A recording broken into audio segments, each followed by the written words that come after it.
course that's concerning, and obviously the department will be doing its thorough investigation into those kinds of concerns. I'm always worried about children in care. Tonight, Minister Patty Hajdu reacts to APTN's investigation into an Ontario child welfare agency. I need to be there, not only for my baby, but for myself. An Edmonton daycare owner is charged in an infant's death.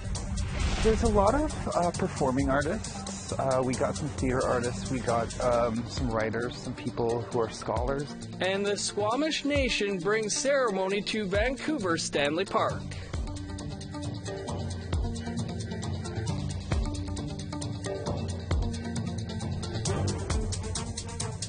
Good evening, I'm Dennis Ward. Welcome to APTN National News. Reaction continues to pour in after APTN News reported on how a child welfare agency for First Nations children in Northern Ontario employed convicted sex offenders. Witchy-Ituwin Family Services is located in Fort Frances, about 350 kilometers east of Thunder Bay. The story also found that Witchy-Ituwin failed to do background checks on foster families, resulting in First Nations children being placed in the care of sexual abusers. Asked outside Cabinet Tuesday morning about the Child Welfare Agency and its problems, Indigenous Services Canada Minister Patty Hajdu had this to say. Well, in general, this is what the purpose is behind the legislation to restore family and child services, to prevent those kinds of ongoing horror stories that we've heard throughout generations of children in care who have not been cared for properly. But yes, of course, that's concerning. And, obviously the department will be doing its thorough investigation into those kinds of concerns. I'm always worried about children in care. I mean, listen, the best place is for a child to stay in community with family. That's not always possible, but the legislation that we have and the work that we've been doing with communities like Wabsamung and Opitchawan and Quebec, these are the kinds of success stories that we'll hopefully start to see more and more that will reduce the numbers of children in care. And for much more on this story, you can go to aptnnews.ca and read about the troubled history of Witchy-Ituwin Family Services. To Digby, Nova Scotia, where provincial court were hearing closing arguments today, where 3 Mi'kmaq fishers are facing charges of illegal fishing. However, they say it's their treaty right to earn a moderate livelihood. Angel Moore has that story. Earlier in this courthouse, 3 fishermen of the Sabaganagati First Nation appeared in court. They have been charged for fishing lobster without tags, fishing over the food social ceremonial limit, and violating the Fisheries Act. Lawyer Mike McDonald represents the 3 men and says their harvest is a treaty right authorized by the band. All Aboriginal rights, according to the Supreme Court of Canada, is that they're communal rights. And so the authorization to fish came from the band. Both the fishery manager and former chief both stated that the band at the time that my clients were arrested, they were authorized the band to go out and fish for a moderate livelihood, and that's exactly what my clients were doing. The charges stem from almost 4 years ago, when James Nevin, Logan Piero Howe, and Leon Knockwood were harvesting lobster to earn a moderate livelihood. That's when officers from the Department of Fisheries and Oceans met them at the Sissebu Wharf in southwestern Nova Scotia. They shouldn't have charged us in the first place, and I think it's just a tactic to try to slow us down and, discourage us, but I've continued to keep fishing ever since, this charge happened, so it's not stopping me. Last month, Nevin fished under Sabaganagati's treaty fishery, harvesting lobster to earn a moderate livelihood, a right he says the court should recognize. I hope the judge makes the right decision to, prove that we aren't guilty for what we did, because we're doing the same thing, like I said previously, and we're innocent. Presiding Judge Timothy Laundrie has reserved his decision till next January. Angel Moore, APTN National News, Digby, Nova Scotia. Thanks, Angel. The Senate Committee on Aboriginal Peoples continues to review the effects of the cannabis law on First Nations. It's been 4 years since marijuana became legal in Canada. The upper chamber heard from representatives of 2 First Nations about their challenges. Chief Darcy Gray of Listagouche Mi'kmaq First Nation and Dwayne Nashkawa of Nipissing First Nation discussed similar challenges when it comes to recognition of First Nations jurisdiction. It's a struggle for business. According to Senator David Arnott, past witnesses have said that their bottom line is hurt from systemic and institutional racism. Chief Gray agreed. That's been our experience, and not specific just to this industry, but just about any industry where it becomes a jurisdictional battle, or if we go out and say want to participate, increase our participation in forestry or natural resources or fisheries or whatever it may be, the intervention may not be to deny us that right or access, but the market gets shut down or it gets deemed illegal. The Prince Albert Grand Council will be exploring new policing options for several Saskatchewan First Nations, thanks to a new agreement. The partnership between the Council, Saskatchewan and Canada will see the creation of an implementation plan in 28 communities. The plan aims to improve public safety and policing in those communities. The new partnership will also form an implementation team that will provide tailored services for each community, like RCMP and tribal police. That team will begin engaging with communities in early winter. We have 28 communities, and we have unique challenges with each of our First Nation communities. What happens in Fond du Lac might not be the same down here. The Manitoba Métis Federation says it continues negotiating what they call a modern-day treaty with the federal government. David Chartrand is the organization's longtime president. He spoke with APTN News at their recent annual General Assembly in Winnipeg. Chartrand says the treaty will be approved by next year. One issue on the agenda is taxation. It then will deal with a variety of aspects pertaining on your self-government, pertaining to matters, i.e. like taxation. We'll work out as that look to the Métis Nation. Where do we fit in to the taxation world of Canada? Is there to be exemptions, or will they be return revenue from the taxation that our Métis pay? How will we work these? That's the dialogue that's happening right now. So the treaty is going to have a very big impact in Canada. It's to be the first ever modern-day Métis treaty of its kind. A day home operator in northern Alberta has been charged with second-degree murder in the death of 7-month-old Oakland Cunningham. 29-year-old Kyra Renee Bax of High Prairie, Alberta, was arrested and charged on October 15th. She was operating a day home where Oakland was staying. An autopsy confirmed the infant's death was a homicide. Bax is due in court on October 24th, and Oakland's mother says she will be there. I need to be there, not only for my baby, but for myself. I don't think I'd live with myself being at home and having all this court stuff going on. We want to hear what you have to say about this or any other story. Here's how you can continue that conversation. You can send your emails to news@aptn.ca or leave a comment on aptnnews.ca. You can also find us on Facebook, Twitter, Instagram, YouTube, and TikTok. Follow APTN News to join the conversation and see our latest stories.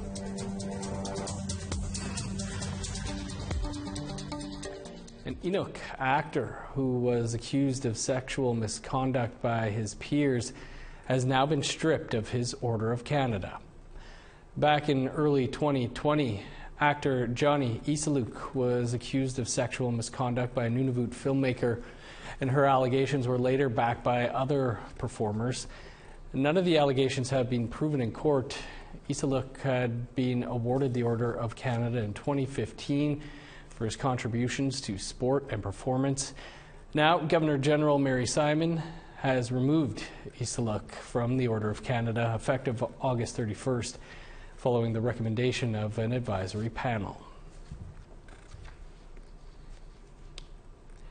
The mayor of Nunavut's capital resigned this afternoon in a series of tweets. Ken Bell took to Twitter after discussing with my family and friends, I've made the decision to resign my position as mayor of Iqaluit as of today.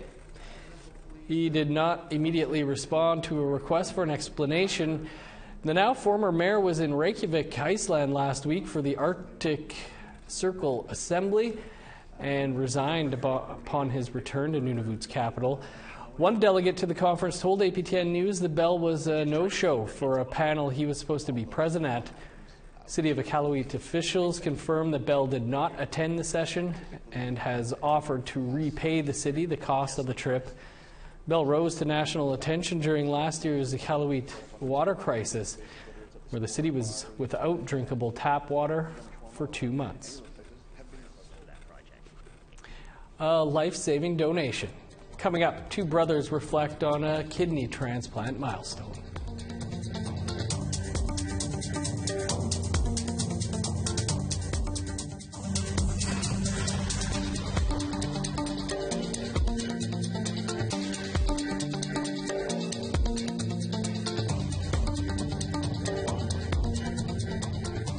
Welcome back. Two brothers are celebrating a milestone anniversary today. 10 years ago this week, Fisher River Cree Nation's Kevin Satie received a kidney from his older brother, Craig. And they join me now.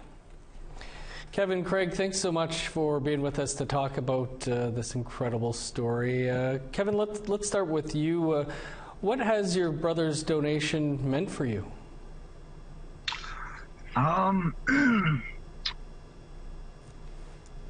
I think the biggest thing for me is like the improved quality of life and being able to spend time with my kids. I have 2 kids now, a boy and a girl, and they're very young. So I'm happy that I'm healthy enough to be able to take care of them and look after them and spend time with them. And so I think that's been the best thing. Just to have that extension of life and to be able to be with my kids. Absolutely. Craig, a big decision for you. When you heard your brother needed a kidney, was there any hesitation on your part?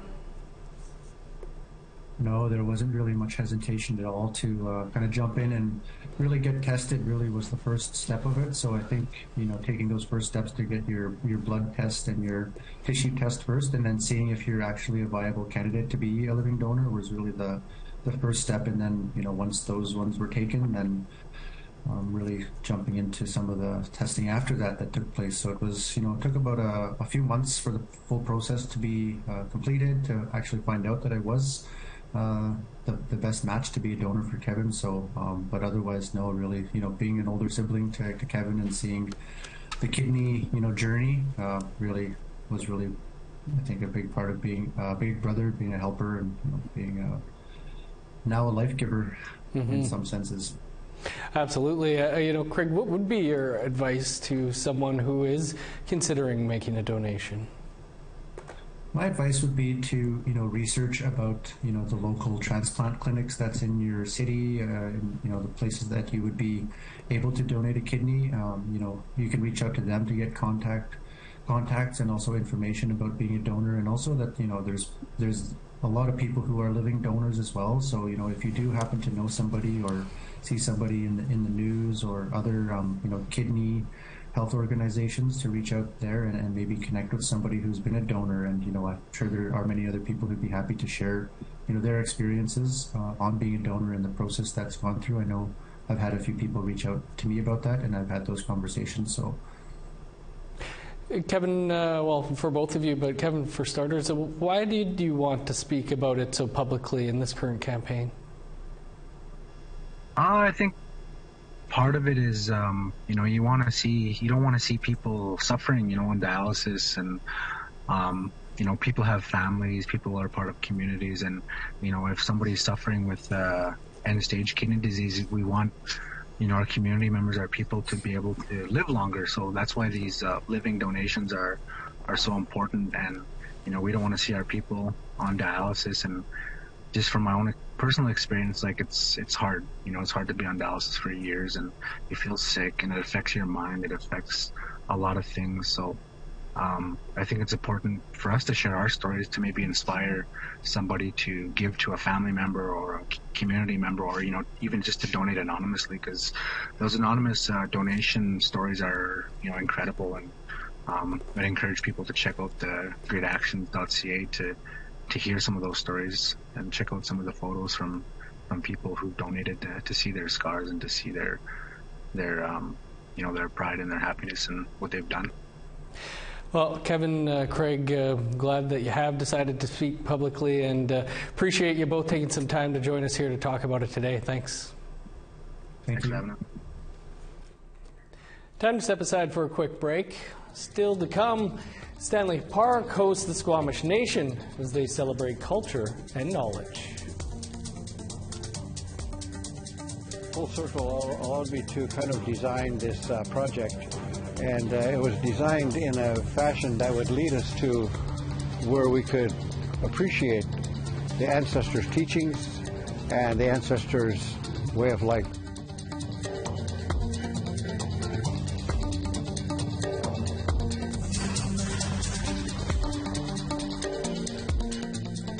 Welcome back. Time now for our photo of the day. And Susan Hare sent in this photo. Looks like this poor guy's been waiting some time for a canoe ride at Emchinging First Nation, located on Manitoulin Island, located in Lake Huron. Thanks, Susan. Happy Halloween. If we want to see your photos, you can email to share@aptn.ca for the chance to be our next photo of the day. Now let's take a look at tomorrow's weather forecast.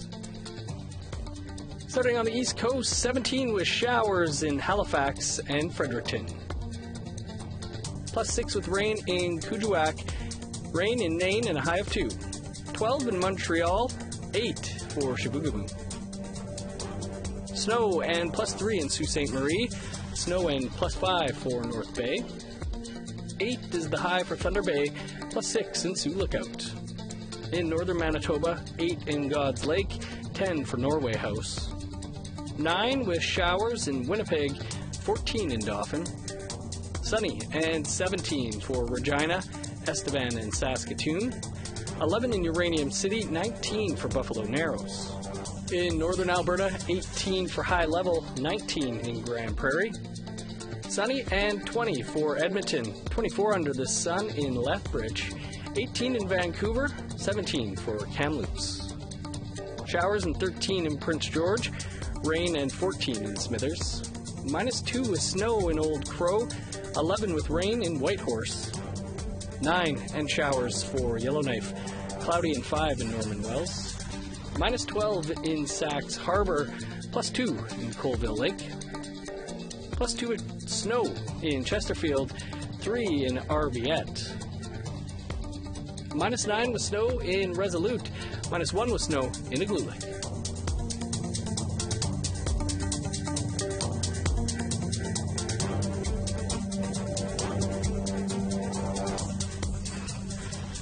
A project that brings together ancient knowledge and tradition with artists is nearing completion in Vancouver.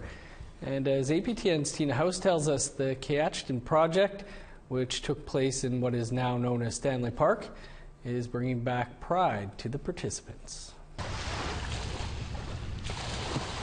As each paddle hits the water, these 10 artists are learning about the meaning of culture and unity. The Keachton project, created by Full Circle First Nations Performance, teams artists with Squamish Nation elder Sapulak Bob Baker, who takes them on 4 different canoe journeys, each time teaching the group about place names, legends, and the history of the Squamish Nation. And with traditional protocols in place, including asking permission to come to shore, the artists are welcomed. As Hereditary Chief Ian Campbell explains, this is a very important location to his people.